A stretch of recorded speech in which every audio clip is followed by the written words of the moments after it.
শাসক হতে চেয়েও না। গুরুত্বপূর্ণ পদে অধিষ্ঠিত লোকের ঘাড়ে অনেক সময় কাজের ভারী চাপ পড়ে থাকে।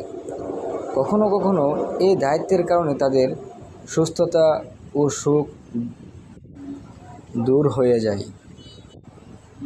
বিরাট সাম্রাজ্য ও চাহিদাপূর্ণ কাজের চাপে ক্ষতিগ্রস্ত হয় না এমন লোকের সংখ্যা খুবই নগণ্য। তাই প্রবাদ আছে, নেতা বা শাসক হতে চেয়েও না। জাহান্নামীরা বলবে, হালাকা আন্নি সুলতানিয়া, আমার ক্ষমতা তো ধ্বংস হয়ে গেল।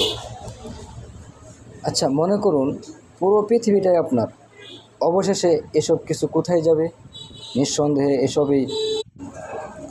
নিঃসন্দেহে এসবই একদিন ধ্বংস হয়ে যাবে। ওয়ায়াবকা ওয়াজহু রব্বিকা যুল জালালি ওয়াল ইকরাম, কেবল আপনার প্রতিপালকের সত্তায় চিরকাল বাকি থাকবে।